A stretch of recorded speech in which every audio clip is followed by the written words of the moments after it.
My name is Dr. Megan Foster. I'm 27 years old, and I just discovered that my parents used my entire $625,000 medical school education fund to send my cousin Brandon on a year-long luxury European cultural tour because he needs culture and worldly experience more than I need another degree, completely destroying my dreams of becoming a doctor just weeks before my acceptance deadline at Johns Hopkins Medical School.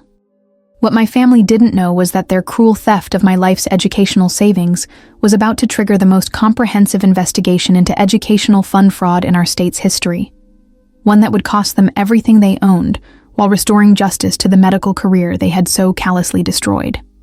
The moment I held my Johns Hopkins Medical School acceptance letter in my trembling hands, I should have felt nothing but pure joy and validation after years of grueling pre-med coursework, MCAT preparation, volunteer work at hospitals, research projects, and the countless sacrifices I had made to achieve my dream of becoming a physician. The thick envelope contained not just acceptance to one of the world's most prestigious medical schools, but also my pathway to a career dedicated to healing others and advancing medical science. This acceptance represented the culmination of a dream that had begun when I was 12 years old, volunteering at the Children's Hospital, where I watched pediatric surgeons perform miracles that transformed sick children into healthy ones. Dr. Sarah Chen, the head of pediatric cardiology, had become my mentor and inspiration, showing me how medical professionals could combine scientific knowledge with compassion to literally save lives every single day. Megan, Dr. Chen had told me during one of our mentoring sessions when I was still in high school, becoming a doctor isn't just choosing a career. It's committing your life to service, learning, and the responsibility of holding other people's lives in your hands. Medical school is just the beginning of a journey that will challenge every aspect of your intellect and character. Her words had driven me through 4 years of undergraduate studies at Northwestern, where I maintained a 3.9 GPA while majoring in biochemistry, conducting research on cardiac tissue regeneration, volunteering at free clinics, and working part-time jobs to cover my living expenses while preserving my education fund for medical school tuition. The education fund that would make my medical career possible had been established by my grandparents when I was born, with the specific purpose of ensuring that their first grandchild would have access to higher education, regardless of economic circumstances. My grandfather, Robert Foster, had been a successful engineer who understood the transformative power of education and wanted to guarantee that financial constraints would never limit my academic potential. Education is the greatest gift we can give to future generations, Grandpa Robert had told me repeatedly throughout my childhood. Your education fund will grow over the years, and when you're ready for college and beyond, you'll have the resources to pursue whatever dreams your intellect and dedication can achieve. The fund had started with an initial deposit of $50,000 and had grown through careful investment and regular contributions to reach $625,000 by the time I was ready to apply to medical school. This amount would cover tuition, fees, living expenses, medical equipment, and books for all 4 years of medical education, with enough remaining for residency support if needed. My parents, Susan and Harold Foster, had served as trustees of the education fund since my grandparents' death when I was 16. They had repeatedly assured me that the money was safely invested and growing steadily, ready to support my medical education when the time came. Every year, they provided detailed statements showing the fund's growth and reminded me that my educational dreams were financially secure. "Don't worry about the cost of medical school," my mother had said countless times throughout my pre-med studies. "Your grandparents made sure you'll have everything you need to become the doctor you've always wanted to be. Focus on your grades and getting accepted. The money will be there when you need it." Their consistent reassurance about the fund's security had allowed me to concentrate entirely on academic preparation, rather than worrying about the financial burden of medical education. I had applied to Johns Hopkins specifically because it offered the best pediatric cardiology program in the country, and I knew the education fund would cover the substantial tuition without requiring me to accumulate crushing debt that might limit my career choices. The acceptance letter included detailed information about enrollment procedures, tuition payment schedules, and deadlines for confirming attendance. I had exactly 6 weeks to submit my enrollment confirmation, along with the first semester's tuition payment of $28,000, which would secure my place in the incoming class of future physicians. Sitting in my small apartment near Northwestern, holding my acceptance letter while surrounded by MCAT prep books, research papers, and medical journals, I felt overwhelmed with gratitude for my grandparents' foresight and my parents' stewardship of the education fund that would make this dream possible. I called my parents immediately to share the incredible news. "Mom, Dad," I said when my mother answered the phone, barely able to contain my excitement. "I got accepted to Johns Hopkins Medical School. Can you believe it? I'm going to be a doctor." The pause that followed was longer than I expected, and when my mother finally responded, her tone lacked the enthusiasm and celebration I had anticipated for this momentous achievement. "That's nice, dear," Susan said, with what sounded like forced politeness rather than genuine excitement. "I'm sure you worked very hard for this opportunity. Have you considered other options that might be more practical and less expensive?" The lukewarm response to my acceptance to one of the world's most prestigious medical schools was disappointing, but I assumed she was simply processing the magnitude of the financial commitment we were about to make. Medical school represented a significant investment, even with the education fund available. "Mom, this is Johns Hopkins," I explained, hoping to help her understand the significance of this acceptance. "They only accept 3% of applicants. This acceptance means I'll have access to the best medical training in the world, and the education fund will cover all the costs just like Grandpa planned." "Well, we need to talk about the education fund," my mother said, her voice becoming more uncomfortable and evasive. "There have been some changes in our financial planning that we need to discuss with you in person. Can you come home this weekend?" The mention of changes in financial planning sent a chill through my excitement, but I assumed they wanted to discuss logistics of accessing the fund, or perhaps investment strategies that might affect the timing of withdrawals. I couldn't imagine any scenario where the fund wouldn't be available for its intended purpose.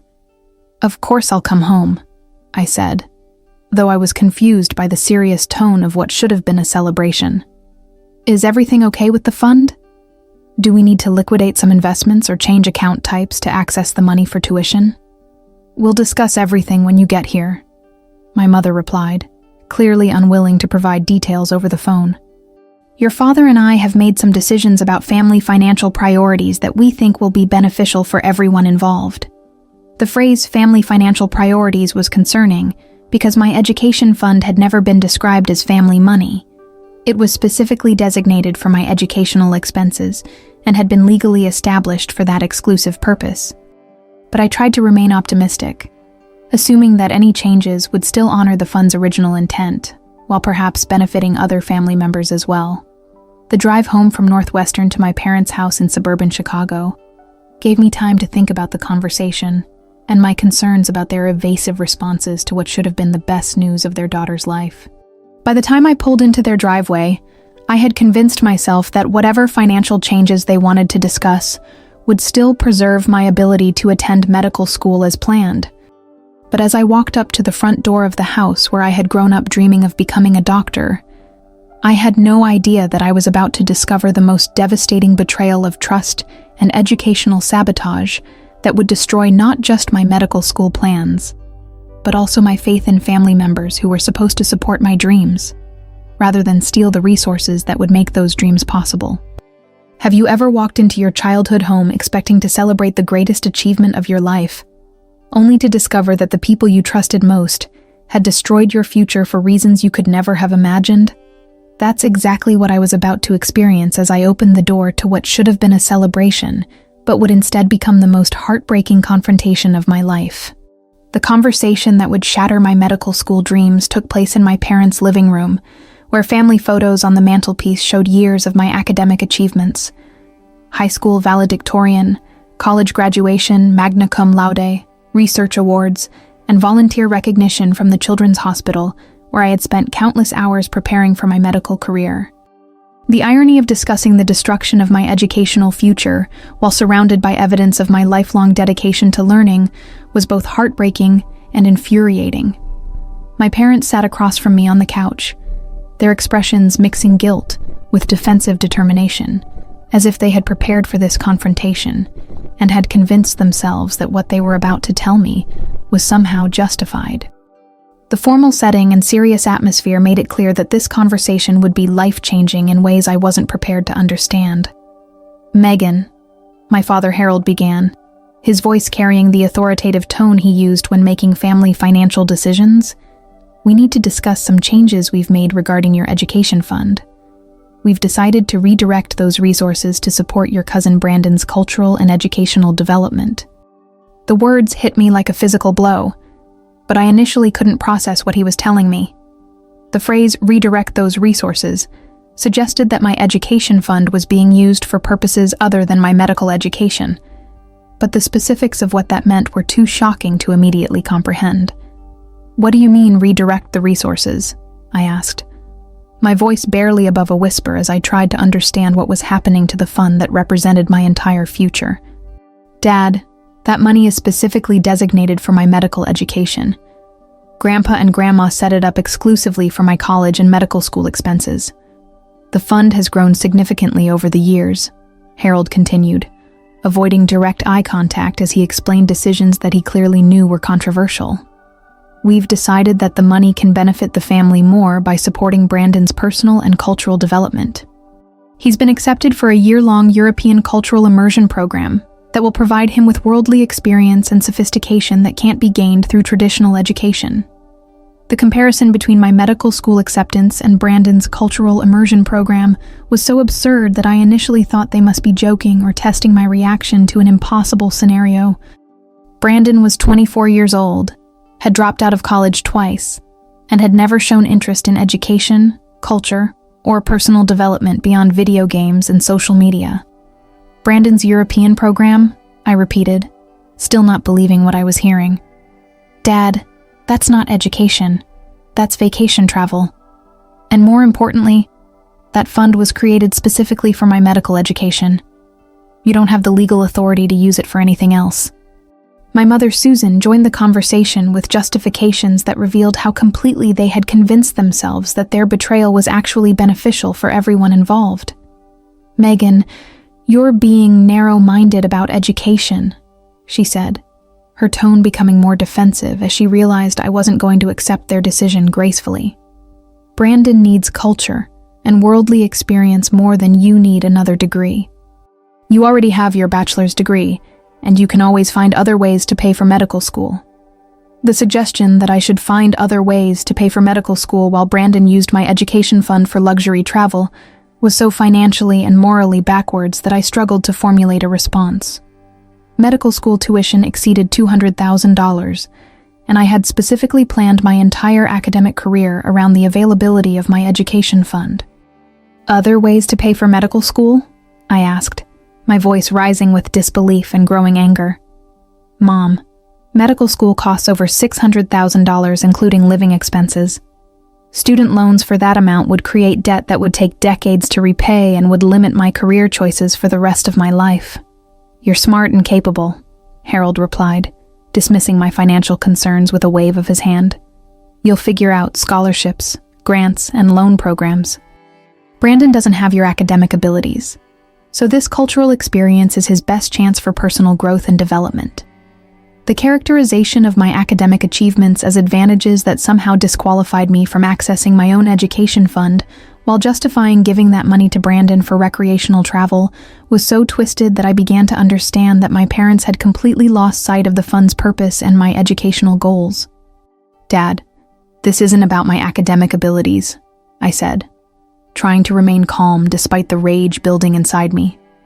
"This is about respecting the legal and moral obligations of an education trust fund that was created specifically for my medical training. Grandpa and Grandma didn't save that money for Brandon's European vacation. Your grandparents wanted to support educational opportunities for the family," Susan said, clearly trying to reinterpret their intentions to justify her decision.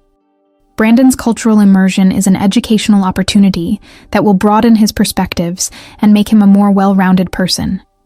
"Cultural immersion?" I repeated, incredulous at the euphemisms they were using to describe luxury tourism funded by stolen education money. "Mom, Brandon is going to spend a year drinking expensive wine and taking selfies in front of European landmarks. That's not education. That's entertainment funded by money that should be paying for my medical training." The conversation continued for over 2 hours, with my parents becoming increasingly defensive and hostile about their decision, while showing no acknowledgement of the devastation they were causing to my medical career. They had completely convinced themselves that Brandon's recreational travel was more valuable than my medical education, despite the obvious differences in social benefit and personal dedication. "Megan, you need to understand that Brandon has had fewer opportunities than you have," Harold said, making one final attempt to justify their theft of my educational resources. "You've always been academically successful, while Brandon has struggled to find his path. This European experience will give him the sophistication and cultural knowledge he needs to succeed in life." "Dad, Brandon has had the same opportunities I've had," I replied, finally allowing my anger to show through my previous attempts at reasoned discussion. "The difference is that I worked hard in school while he played video games. I studied for the MCAT while he posted on social media. I volunteered at hospitals while he slept until noon every day. Now you're rewarding his lack of effort by stealing my education fund." "We're not stealing anything," my mother said sharply, clearly offended by my accurate description of their actions. "We're making family financial decisions that benefit everyone. Brandon will return from Europe as a more cultured and sophisticated person, and you'll find ways to pay for medical school that don't depend on family money." The meeting ended with my parents making it clear that their decision was final, and that I should be grateful that Brandon would be receiving cultural experiences that would supposedly benefit the entire family. They showed no remorse for destroying my medical school plans, and no understanding that they had committed what amounted to educational fraud by misappropriating funds that were legally designated for my exclusive use. As I drove back to my apartment that evening, I realized that I had just learned something fundamental about my parents' values and priorities. They cared more about Brandon's entertainment than my medical career, more about his comfort than my dreams, more about his recreational preferences than my dedication to healing others. But I also realized that their casual dismissal of legal and moral obligations regarding educational trust funds was about to become a very expensive lesson in fiduciary responsibility and the serious consequences of misappropriating money that was legally designated for specific educational purposes. Have you ever discovered that your parents valued someone else's entertainment more than your life's work and dedication? That's exactly what I experienced, but it was also exactly what would make their eventual legal education so comprehensive and devastating. The true magnitude of my family's betrayal became clear over the following weeks, as I watched Brandon prepare for his year-long European adventure, funded entirely by my stolen medical school money, while I faced the impossible task of finding alternative financing for Johns Hopkins with only 5 weeks remaining before the enrollment deadline and tuition payment due date. Brandon's preparations for his cultural immersion experience were documented extensively on social media, where he posted constant updates about luxury hotel reservations, first-class flight bookings, and reservations at Michelin-starred restaurants across Europe.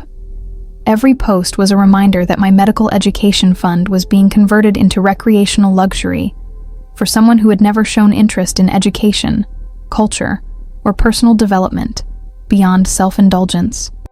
So excited to start this incredible journey of cultural enrichment, Brandon had posted alongside screenshots of his itinerary, which included stays at 5-star hotels in Paris, Rome, Barcelona, and London, along with private tours, wine tastings, and exclusive cultural experiences that clearly cost thousands of dollars per day. Grateful for amazing family support that makes dreams possible. Blessed Hechard European adventure Echas cultural education, living my best life. The casual use of hashtags like intercultural education and blessed to describe luxury tourism funded by stolen education money was infuriating, but it was also legally significant because it documented Brandon's knowledge that family money was funding his expensive lifestyle while I was left unable to attend medical school. The detailed documentation of his luxury travel plans also revealed that my parents had given him access to substantially more than just tuition money. They had provided funding for an extravagant lifestyle that would consume my entire education fund within 12 months, while providing no educational value or career development that could justify the enormous expense. Meanwhile, I was making desperate attempts to find alternative funding for medical school that would allow me to accept my Johns Hopkins placement without accumulating crushing debt that would limit my career options for decades. I spent hours every day researching scholarships, grants, and loan programs while working double shifts at my part-time job to save whatever money I could toward the impossible goal of replacing a $625,000 education fund in 5 weeks.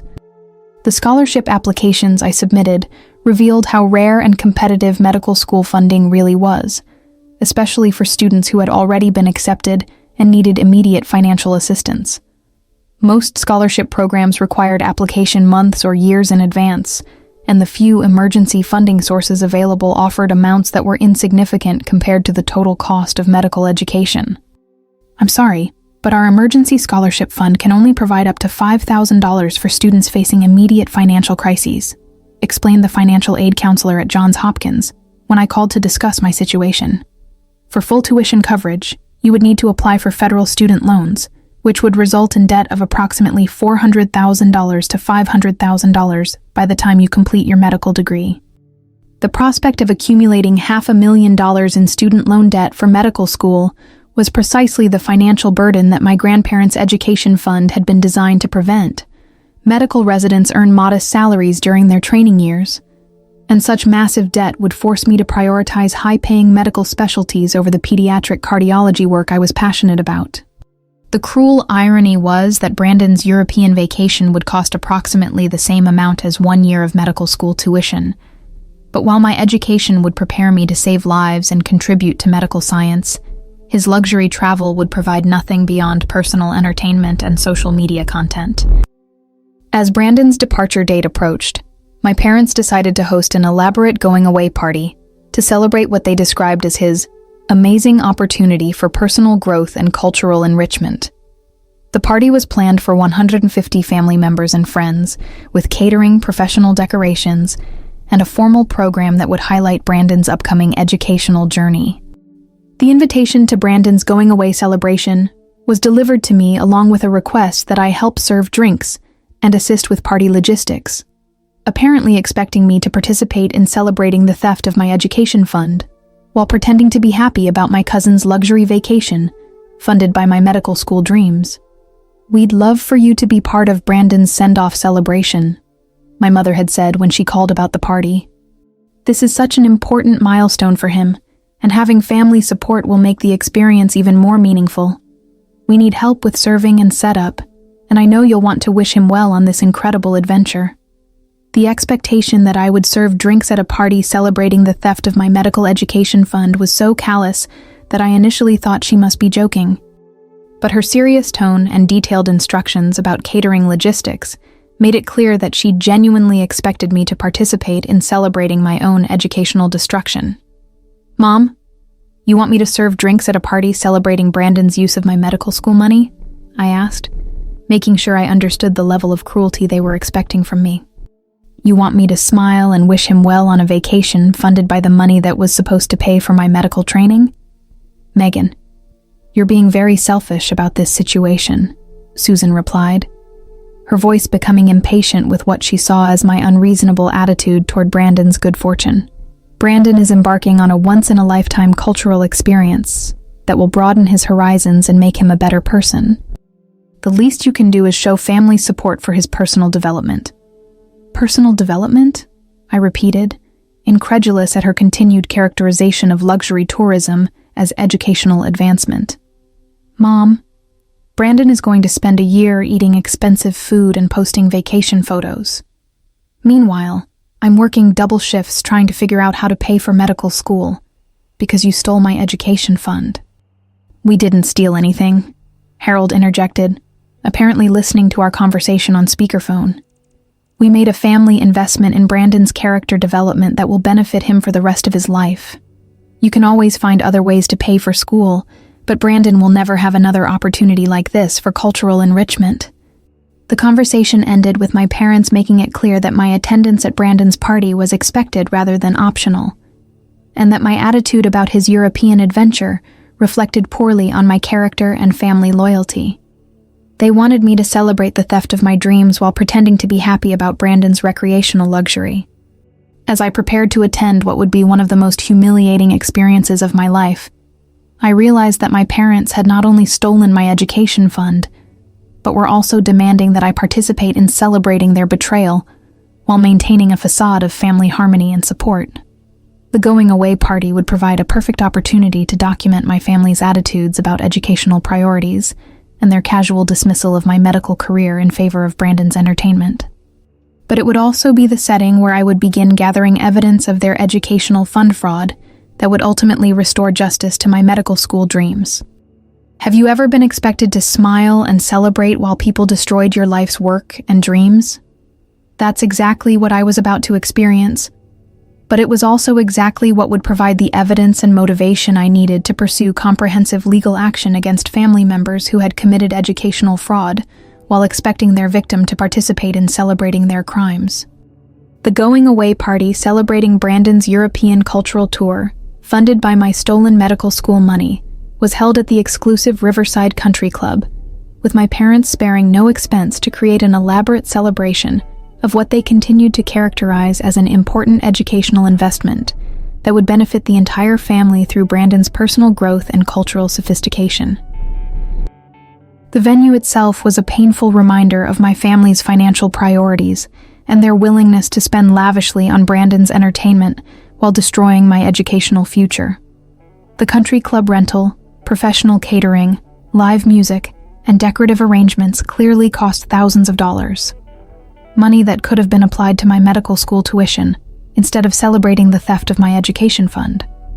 I arrived at the party wearing the closest thing I owned to appropriate attire for such an upscale event, though my server outfit provided by the catering company made it clear that I was expected to work, rather than participate as a guest in celebrating my cousin's upcoming luxury vacation. The contrast between my role as hired help and Brandon's position as the guest of honor was both humiliating and symbolically perfect for documenting my family's treatment of my educational aspirations. The guest list of 150 people included extended family members, family friends, neighbors, and professional colleagues who had been invited to witness and celebrate Brandon's amazing opportunity for cultural enrichment and personal development.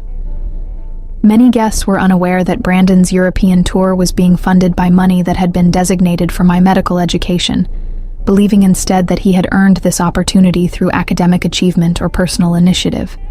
"Brandon is so lucky to have family support for this incredible educational experience," commented my Aunt Sarah during the cocktail hour as I served drinks and listened to guests praise Brandon's good fortune. Not many young people get the chance to spend a full year immersing themselves in European culture and history. This kind of experience will change his life forever. The irony of describing luxury tourism as life-changing education, while my actual medical education was being destroyed to fund Brandon's vacation, was painful, but it was also legally significant because it showed how my family was misrepresenting the nature of Brandon's trip to justify their theft of my education fund.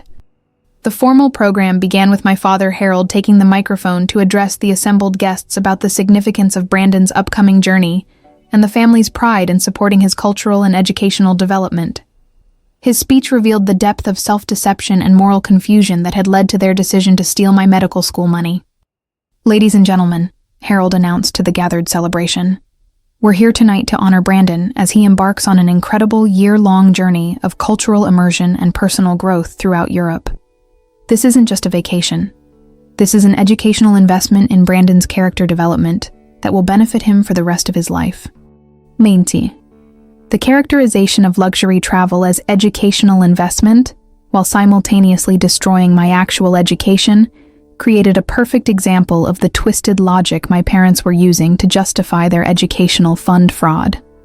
They were treating recreational tourism as more valuable than medical training that would save lives and advance scientific knowledge. Brandon will be experiencing the art, history, cuisine, and culture of 12 different European countries, Harold continued, clearly proud of the elaborate itinerary they had planned using my stolen education money. He'll be staying in historic hotels, dining at world-renowned restaurants, and participating in exclusive cultural experiences that will broaden his perspectives and make him a more sophisticated and worldly person. The detailed description of Brandon's luxury accommodations and expensive experiences, all funded by money that should have been paying my medical school tuition, was infuriating, but also provided perfect documentation of how my education fund was being misappropriated for recreational purposes rather than legitimate educational expenses. My mother, Susan, then took the microphone to elaborate on the family's reasoning for supporting Brandon's European adventure while abandoning my medical school plans. Her speech revealed the moral and logical failures that had led to their betrayal of my educational dreams. "We believe that education takes many forms," Susan announced to the crowd. "And Brandon's cultural immersion experience represents the kind of worldly education that can't be gained in traditional classrooms. While some people pursue academic degrees, Brandon is pursuing the kind of sophisticated cultural knowledge that comes from experiencing different societies and ways of life." The implicit comparison between my medical education and Brandon's vacation, with the suggestion that his luxury tourism was somehow more valuable than my training to become a life-saving physician, was so morally backwards that several guests exchanged uncomfortable glances, apparently recognizing the flawed reasoning behind my family's educational priorities. "Brandon has always been creative and artistic," my mother continued, "and this European experience will nurture those talents while exposing him to the great art and architecture of Western civilization. We're investing in Brandon's character development rather than just his academic credentials." The speech concluded with Harold proposing a toast to expanding Brandon's horizons and investing in experiences that will shape his worldview and personal growth. The 150 guests raised their glasses to celebrate luxury tourism, funded by stolen medical education money, while I served champagne and watched my dreams being toasted as less important than my cousin's entertainment. Brandon himself then took the microphone to thank his family for their incredible generosity and support for his upcoming cultural adventure. His speech revealed his complete awareness that family money was funding his expensive lifestyle while I was unable to attend medical school, and his total lack of concern for the educational dreams he was helping to destroy. "I can't believe how lucky I am to have family members who understand the importance of cultural education and personal enrichment," Brandon said, clearly enjoying being the center of attention at an elaborate celebration of his good fortune. "This year in Europe is going to be the adventure of a lifetime, and I promise to make the most of every opportunity for learning and growth."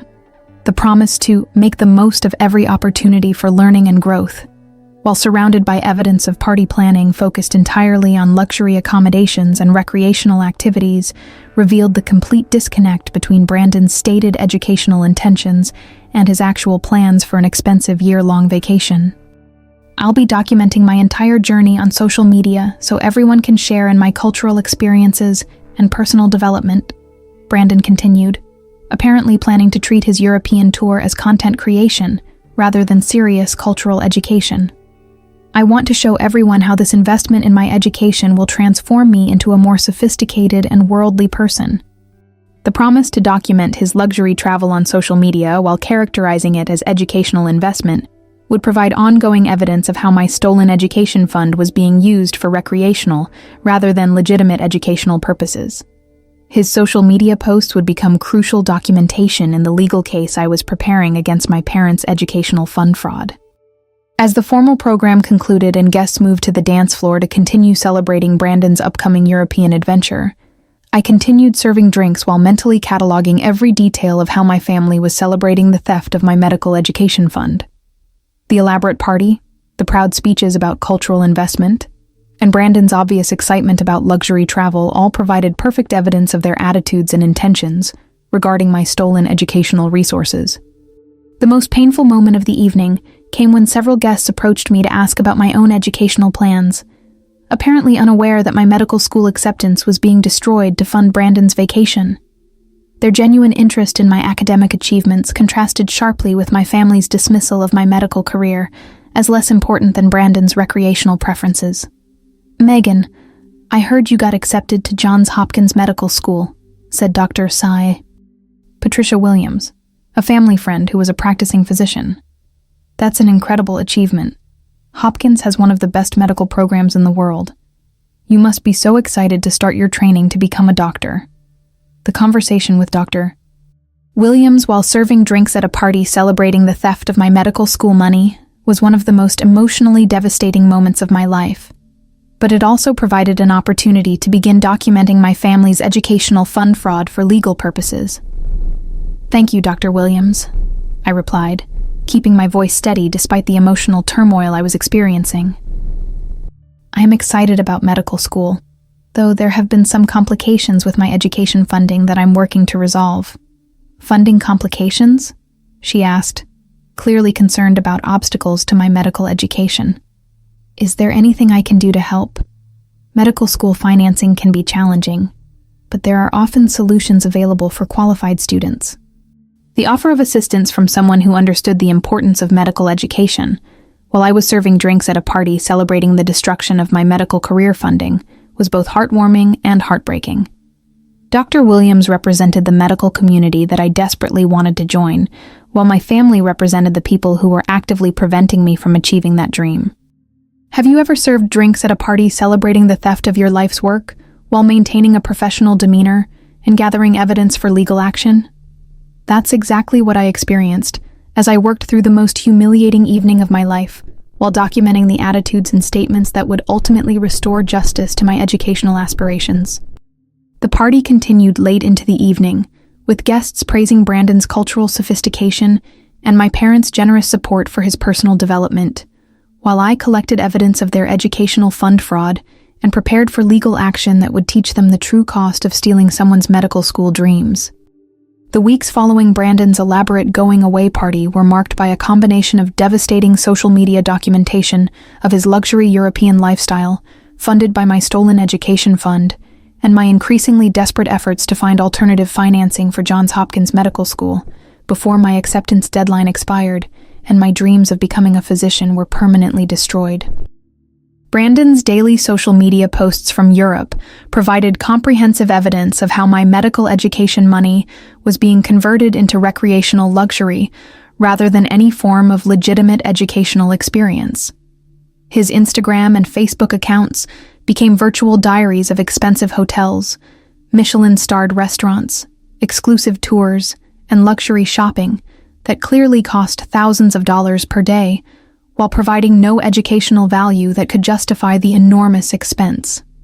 Day 3 in Paris, and I'm already in love with the sophistication and culture here. Brandon posted alongside photos of himself at a 5-star hotel near the Champs-Élysées, apparently costing over $800 per night, according to his location tags and hotel reviews. Had dinner at a 3 Michelin star restaurant tonight. The cuisine here is absolutely incredible. So grateful for family support that makes these amazing cultural experiences possible. The Paris, Acromcards cultural education, Hunters, blessed, Tunparsan. Living my best life.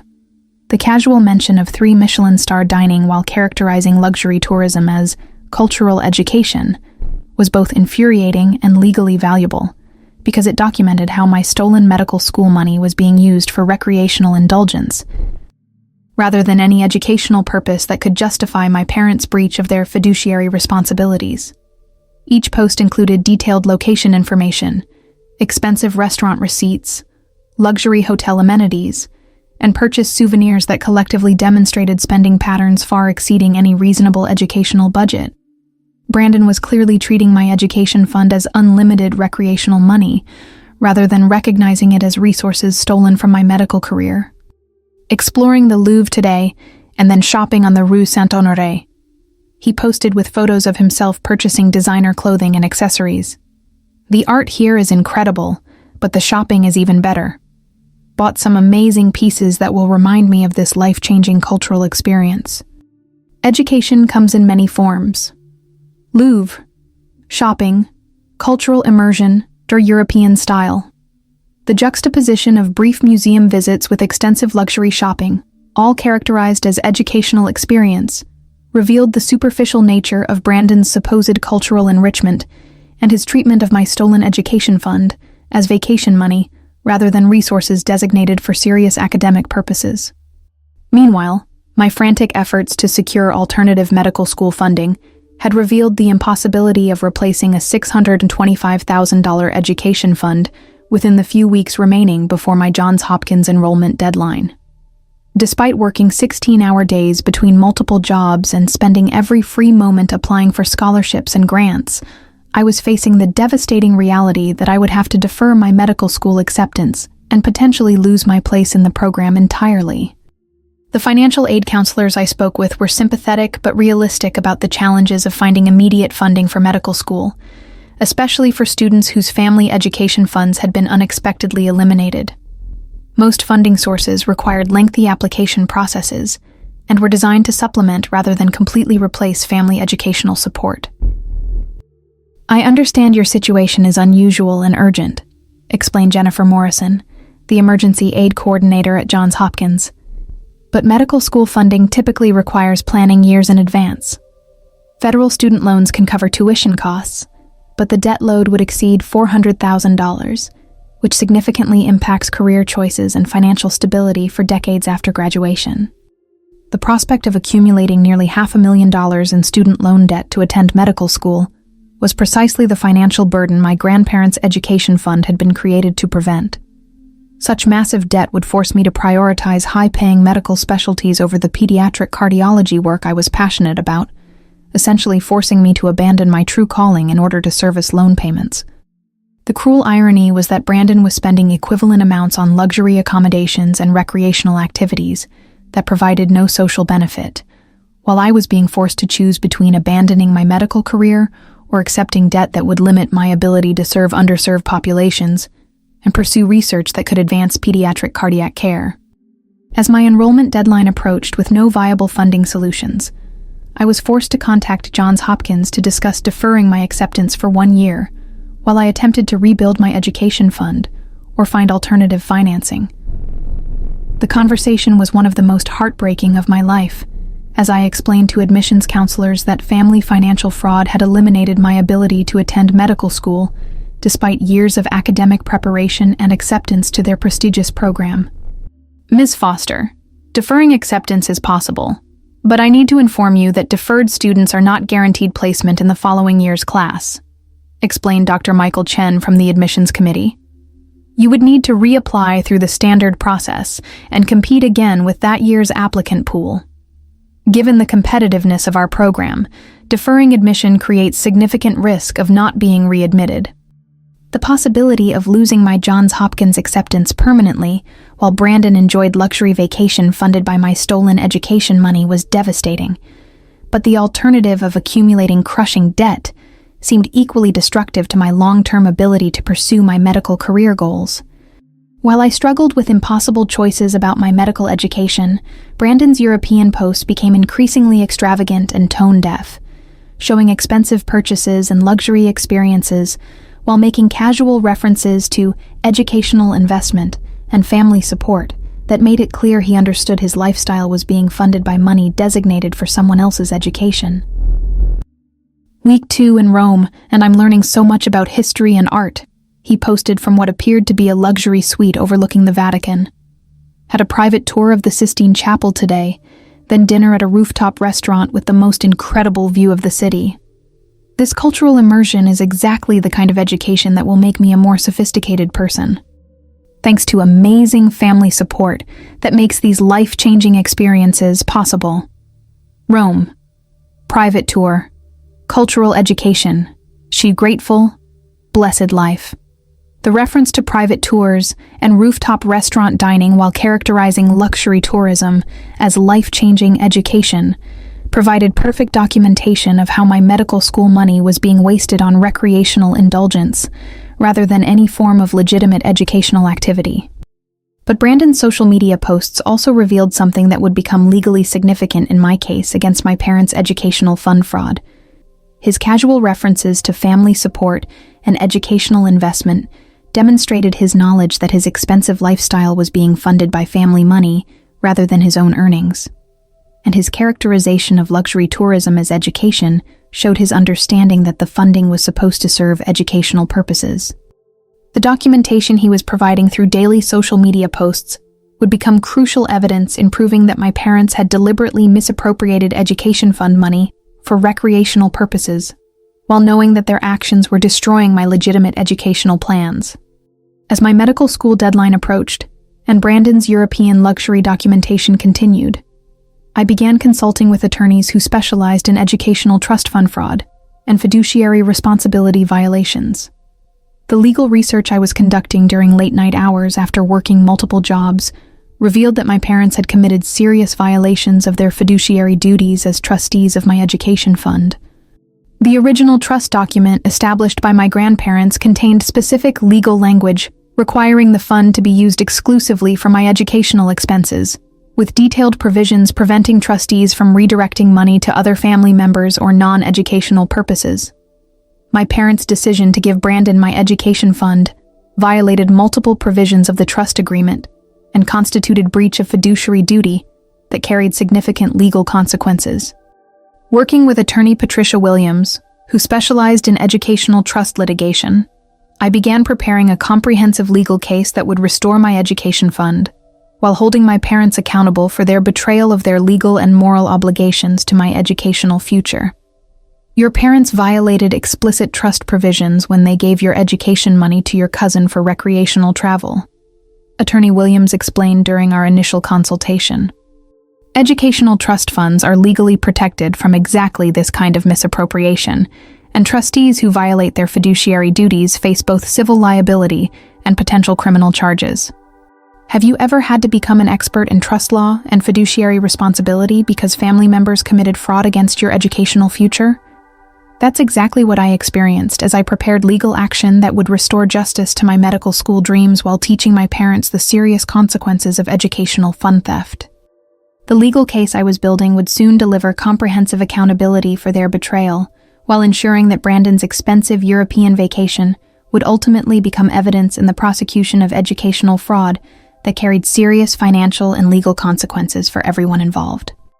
While Brandon continued documenting his luxury European lifestyle funded by my stolen education money, and my parents basked in praise for their generous support of his cultural development, I was working with specialized attorneys and education fraud investigators who understood both the legal violations involved in educational trust fund theft and the broader social harm caused by destroying medical education opportunities. My consultation with attorney Patricia Williams had revealed that educational trust fund fraud was both more common and more seriously prosecuted than I had initially understood. Her practice specialized in recovering stolen educational resources and holding trustees accountable for violations of their fiduciary duties to student beneficiaries who had been betrayed by family members during critical educational transitions. Educational trust fund theft has become an unfortunately common crime as college and professional school costs have increased, Attorney Williams explained during our comprehensive case development meeting. Parents and trustees who control educational funds sometimes convince themselves that redirecting money to other family members or purposes is justified, but the legal reality is that educational trusts are specifically protected from this kind of misappropriation. The legal framework protecting educational trust funds existed specifically to prevent the kind of betrayal I was experiencing, ensuring that students who had dedicated years to academic preparation would have access to promised educational resources regardless of family financial politics or changing priorities among trustees. Attorney Williams had worked with education fraud investigators from both state and federal agencies who took these cases seriously because of their impact on individual students and the broader social harm caused by reducing access to medical, legal, and other professional education that served public interests. Your case is particularly strong because of the clear educational trust language in the original documents, the substantial amount of money involved, and the frivolous nature of the alternative use your parents chose, she continued. Courts take educational trust violations very seriously, especially when professional school funding is diverted to recreational activities that provide no social benefit.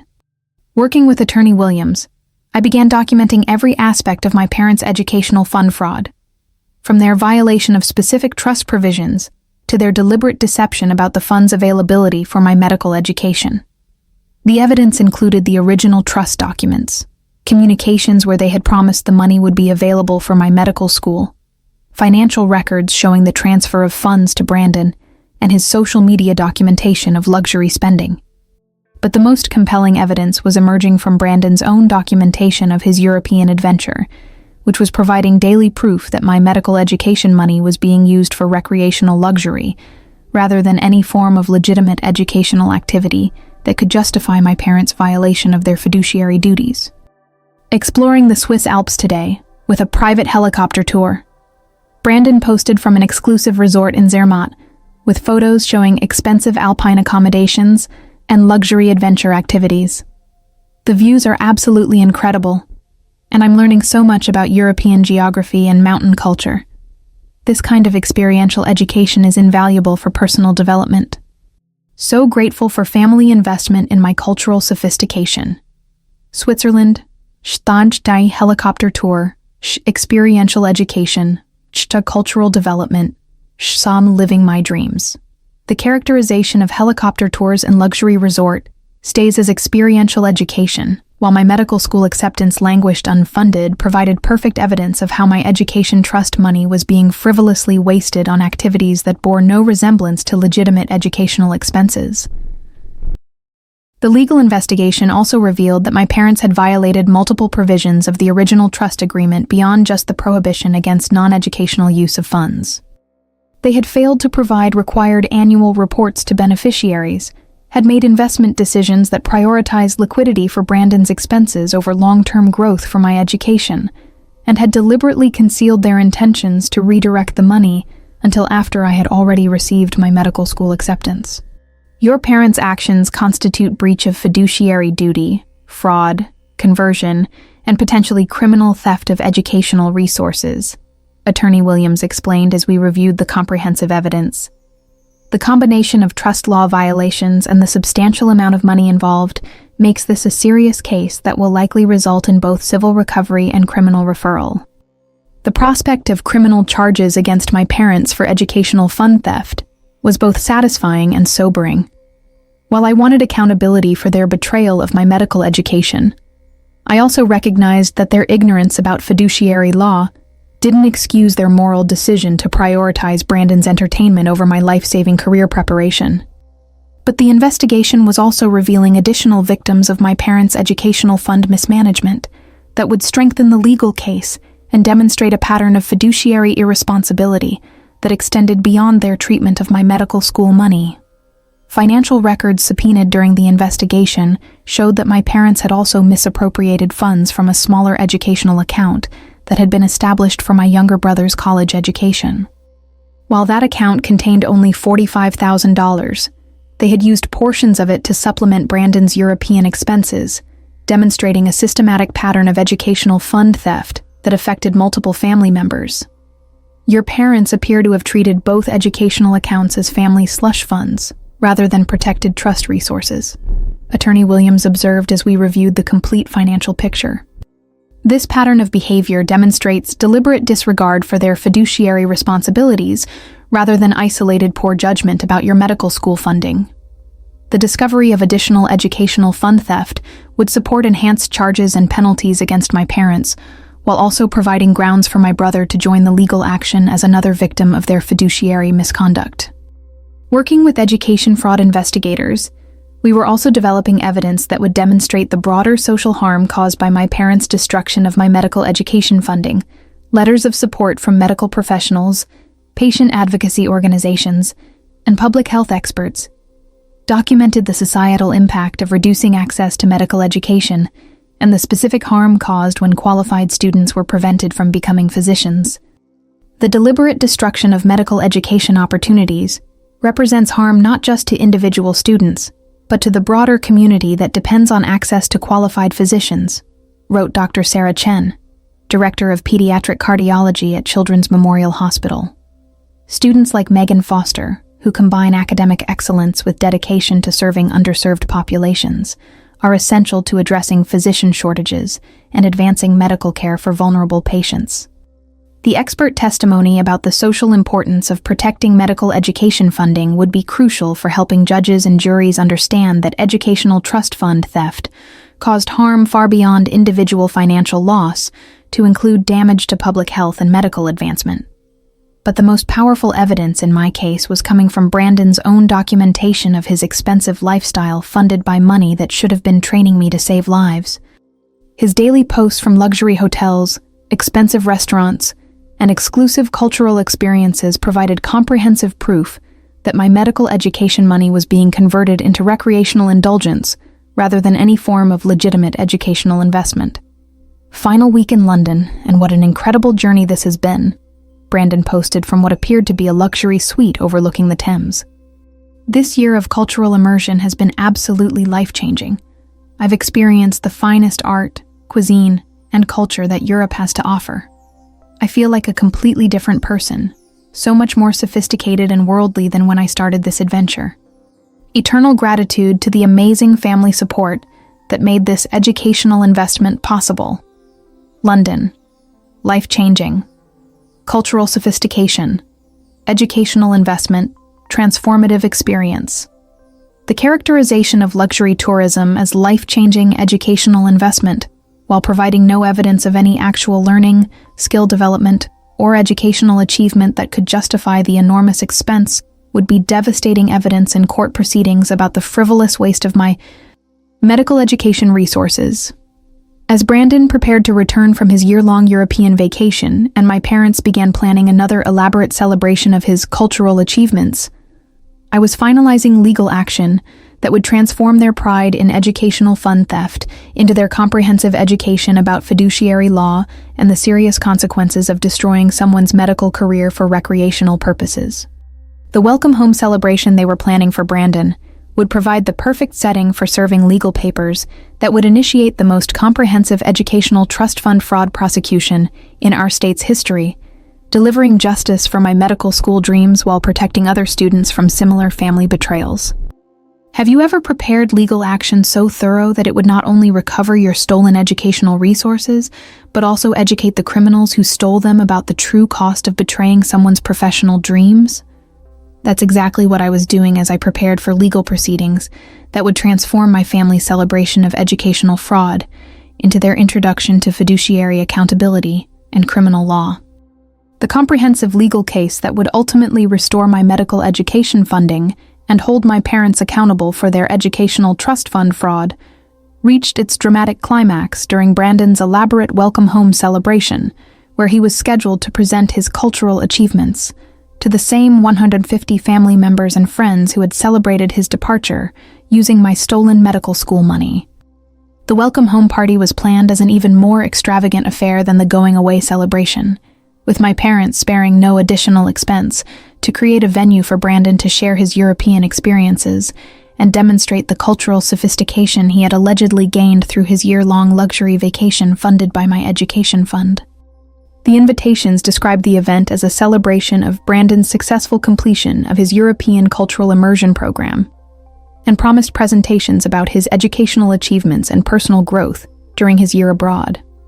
The language continued to characterize recreational tourism as educational accomplishment, providing additional evidence of my family's systematic misrepresentation of how my medical school money had been used. I learned about the party details through the same social media channels where Brandon had been documenting his expensive European lifestyle, though this time I would be attending as the representative of legal proceedings, rather than as unpaid catering staff expected to celebrate my own educational destruction. Attorney Patricia Williams had coordinated the timing of legal service with Brandon's welcome home party, explaining that public legal proceedings during celebrations of educational fraud sent clear messages about the seriousness of trust fund theft and the accountability that awaited trustees who violated their fiduciary duties to student beneficiaries. We want to serve papers when your family is publicly celebrating their misuse of your education fund, Attorney Williams explained during our final preparation meeting. This demonstrates that educational trust fund theft isn't a private family financial matter. It's a serious violation of fiduciary law that carries comprehensive legal consequences regardless of how trustees choose to celebrate their crimes. The legal papers being prepared for service included both civil complaints seeking recovery of my education fund, plus damages and criminal referrals that would initiate state prosecution for educational fraud, breach of fiduciary duty, and theft of trust property. The comprehensive legal action would ensure that my parents faced both immediate financial accountability and potential criminal penalties for their betrayal of my medical education. I arrived at the country club venue early enough to observe party setup and guest arrivals, while waiting for the legal team that would soon transform Brandon's celebration into his and my parents' introduction to the serious consequences of educational trust fund fraud. The elaborate decorations and expensive catering again demonstrated my family's willingness to spend extravagantly on celebrating the theft of my education, while showing no remorse for the medical career they had destroyed. The guest list for Brandon's welcome home celebration included many of the same people who had attended his going-away party, along with additional family members and friends who were curious about his European experiences and the cultural sophistication he had supposedly developed through his year-long vacation. Brandon himself appeared tanned and relaxed from his year of luxury travel, wearing expensive European clothing and accessories that had clearly been purchased with my medical school money. His confident demeanor and obvious satisfaction with his lifestyle suggested complete comfort with living off stolen education funds, while showing no concern for the medical career he had helped to destroy. The formal program began with my father, Harold, again taking the microphone to address the assembled guests about Brandon's successful completion of his European cultural program and the family's pride in his educational achievements and personal development. "Ladies and gentlemen," Harold announced to the gathered celebration, "we're here tonight to welcome Brandon home from his incredible year-long educational journey throughout Europe. This cultural immersion experience has transformed him into a more sophisticated, worldly, and culturally aware person, and we couldn't be more proud of his achievements."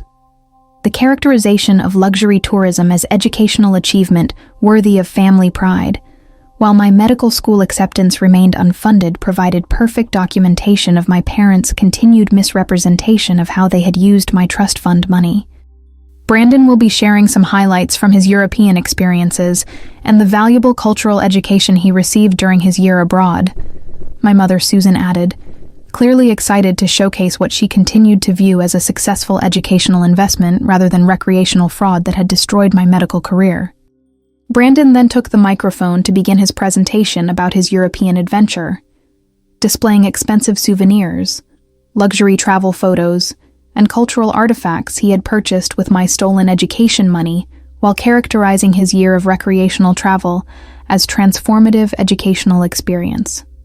"This year in Europe has been absolutely life-changing," Brandon began, clearly enjoying being the center of attention at another elaborate celebration of his good fortune. "I've experienced incredible art, amazing cuisine, fascinating history, and diverse cultures that have broadened my perspectives and made me a more sophisticated person than I ever could have become through traditional education." The implicit comparison between his luxury vacation and traditional education, with the suggestion that recreational travel was superior to academic study, provided additional evidence of the twisted educational priorities that had led to the theft of my medical school funding.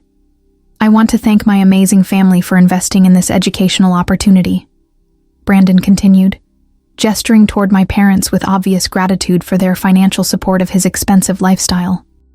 "This cultural investment has given me experiences and perspectives that will benefit me for the rest of my life, and I'm so grateful for family members who understood the importance of worldly education." At 8:45 p.m., just as Brandon was preparing to show expensive European souvenirs and share details about his luxury accommodations and dining experiences, attorney Patricia Williams entered the country club ballroom with a team of process servers, education fraud investigators, and law enforcement officers who were prepared to serve comprehensive legal papers and initiate criminal proceedings against my parents for educational trust fund theft. The entrance of legal professionals during Brandon's presentation about his cultural achievements created immediate tension and confusion among party guests who realized that something serious was happening that would disrupt their celebration of his European experiences. "Harold Foster and Susan Foster," Attorney Williams announced clearly enough for all 150 guests to hear. "You are being served with legal papers in connection with educational trust fund fraud, breach of fiduciary duty, and theft of educational resources designated for medical school tuition." The formal announcement of legal charges caused immediate chaos in the ballroom, as guests realized that Brandon's European adventure had been funded through criminal activity, and that they were witnessing the legal consequences of educational fraud rather than legitimate cultural achievement.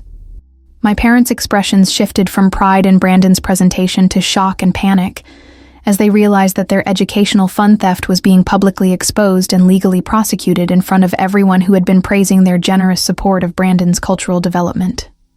"Educational trust fund fraud?" my father asked, his voice shaking as he attempted to understand the legal situation he was facing. "This is a family financial decision about supporting Brandon's educational development. We haven't committed any crimes." "Mr. Foster," Attorney Williams replied in her professional legal tone. You violated explicit trust provisions when you diverted $625,000 designated for your daughter's medical education to fund your nephew's recreational travel. Educational trust funds are legally protected from this kind of misappropriation, and trustees who breach their fiduciary duties face both civil liability and criminal prosecution. The professional explanation of educational trust law provided clear education for party guests about the legal reality of what they had been celebrating, transforming their understanding of Brandon's European adventure from generous family support to criminal misappropriation of protected educational resources. Brandon's response to learning that his year-long luxury vacation had been funded through educational fraud was exactly what I expected based on his character. He immediately attempted to minimize the seriousness of the situation, while defending his right to benefit from stolen education money. "This is crazy," Brandon said, his confident presentation demeanor immediately replaced by defensive panic. "My family gave me this opportunity for cultural education, and I made the most of it by experiencing European art and culture. How can anyone call that criminal?" "Mr. Brandon Foster," another legal representative responded, "you received $625,000 in educational trust funds that were legally designated for your cousin's medical school expenses. Educational trust theft carries serious penalties, especially when the stolen money is used for recreational activities rather than legitimate educational purposes." The mention of $625,000 in stolen educational trust funds caused audible gasps among party guests who were suddenly understanding the magnitude of the fraud they had been celebrating and the serious legal consequences that awaited everyone involved in the scheme. Have you ever watched legal justice unfold at a party celebrating crimes against your educational future? That's exactly what I experienced as my family's celebration of educational fraud became their comprehensive education about trust law and criminal accountability. The legal service that was unfolding during Brandon's welcome home party would initiate proceedings that would not only recover my stolen medical education funding, but also establish important precedents for protecting educational trust resources from family members who prioritize recreational spending over life-saving professional education. The comprehensive legal and financial consequences that followed the dramatic service of papers during Brandon's welcome home celebration unfolded over the subsequent 18 months, with a thoroughness and precision that completely vindicated my decision to pursue legal action against my parents' educational trust fund fraud, rather than accepting the destruction of my medical school dreams. The criminal investigation that was initiated by the educational fraud charges proceeded rapidly through the State Attorney General's office, which had established a specialized unit for prosecuting crimes against educational trust funds and protecting students from family members who stole resources designated for professional and graduate education. Educational trust fund theft has become a priority for prosecution because of its impact on individual students and the broader social harm caused by reducing access to medical, legal, and other professional education, explained prosecutor Michael Davidson during a press conference about my parents' case. Students who dedicate years to academic preparation deserve protection from family members who would steal their educational resources for frivolous purposes. The evidence against my parents was overwhelming and undeniable, including the original trust documents with explicit language restricting use to my educational expenses, financial records showing the transfer of funds to Brandon, and his comprehensive social media documentation of luxury spending that bore no resemblance to legitimate educational activities. Harold and Susan Foster were convicted on multiple charges, including educational trust fund fraud, breach of fiduciary duty, theft of trust property, and conspiracy to commit educational fraud. Their sentences included 4 years in state prison each, complete restitution of the stolen education fund, plus damages and interest, and permanent prohibition from serving as trustees of any educational or charitable trust funds. Brandon was convicted as an accessory to educational fraud and conspiracy, having accepted trust fund money while knowing it was designated for someone else's education, and having participated in misrepresenting his recreational travel as legitimate educational activity. His sentence included 2 years in prison, forfeiture of all items purchased with stolen education money, and restitution obligations that would continue for years after his release. But the criminal convictions were only part of the comprehensive justice delivered through the legal system. The civil recovery process ensured that my education fund was fully restored with additional damages that reflected the harm caused by my parents' betrayal and the delayed entry into my medical career. The total recovery through criminal restitution and civil damages is $847,000, Attorney Williams informed me after the final settlement was reached, which includes your original education fund plus interest, penalties for educational fraud, and damages for the career delay and emotional distress caused by your family's crimes. The recovered education fund, enhanced by legal damages, provided more comprehensive financial support for my medical education than had originally been available, ensuring that I could attend Johns Hopkins without any financial stress, while also having resources available for specialty training and research activities that would advance pediatric cardiology. Working with admissions counselors at Johns Hopkins, I was able to secure placement in the following year's medical school class, after demonstrating that my education funding had been restored through legal proceedings. The delay caused by my family's educational fraud was ultimately only 1 year, though that delay had required extraordinary legal efforts and personal resilience to overcome.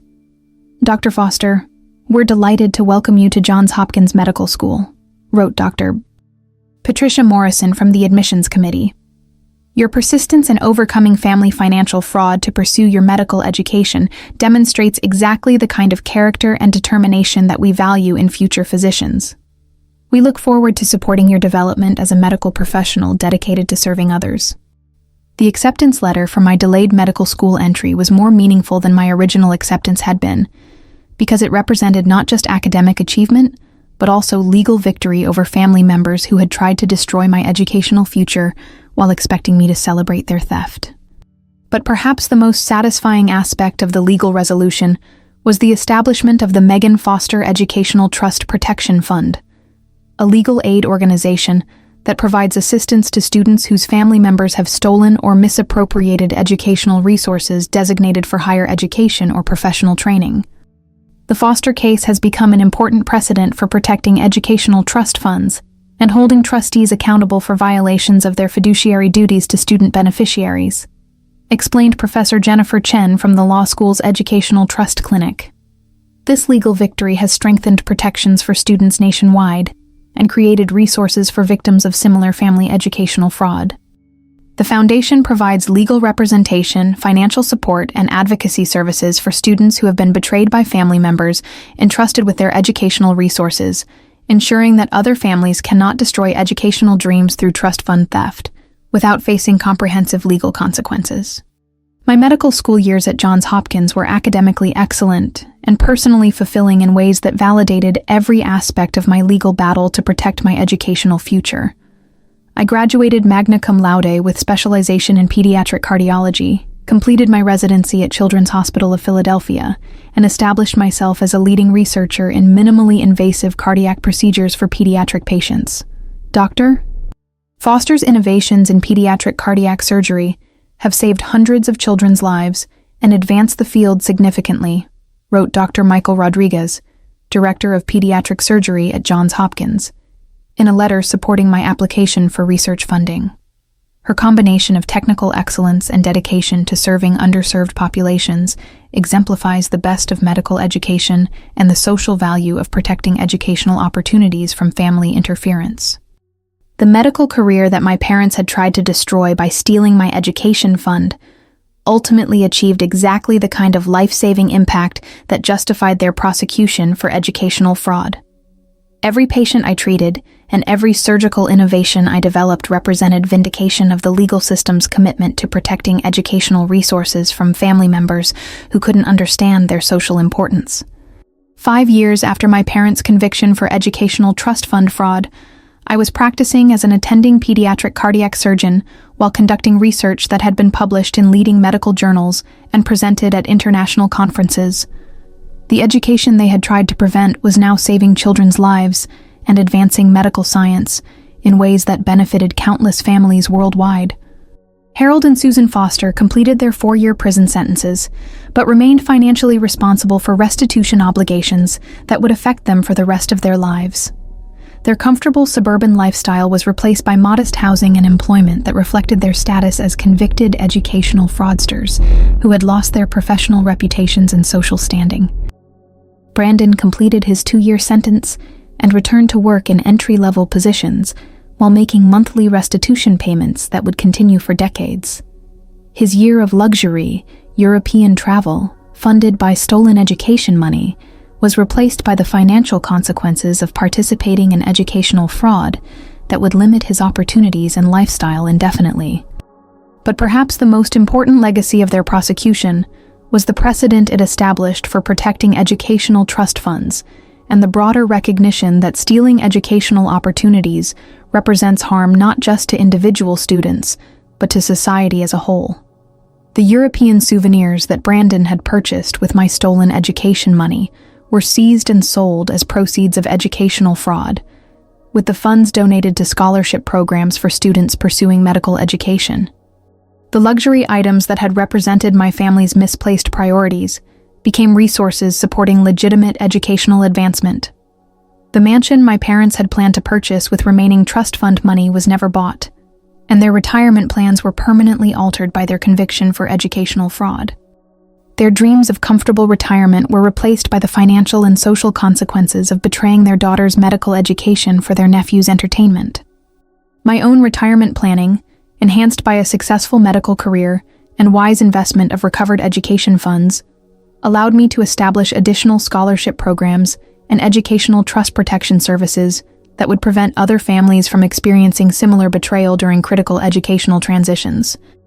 The medical school acceptance letter that had once represented impossible dreams destroyed by family betrayal had become the foundation for a career that validated every aspect of my legal battle against educational fraud. The parents who had stolen my education fund to prioritize recreational travel over life-saving medical training learned that their crimes carried consequences far beyond their initial expectations. If you're a student whose educational resources have been stolen or misappropriated by family members, please know that legal protections exist to recover stolen funds and hold trustees accountable for their betrayal. Educational trust fund fraud is a serious crime with serious consequences, and students deserve comprehensive legal support when family members prioritize other expenses over educational commitments. Document any suspicious activities involving your educational funds, consult with attorneys who specialize in educational trust law, and don't hesitate to pursue legal action when family members steal resources designated for your professional training. Your education represents not just personal achievement, but also social benefit that deserves protection from anyone who would exploit or destroy it. Have you ever had family members steal educational resources while claiming their alternative use was more important than your professional dreams? How do you protect educational trust funds from relatives who might not understand their legal significance and social importance? If this story resonated with you, please hit that subscribe button and share your experiences in the comments below. Remember that educational trust funds are legally protected resources that exist to ensure students can pursue professional training regardless of family financial politics.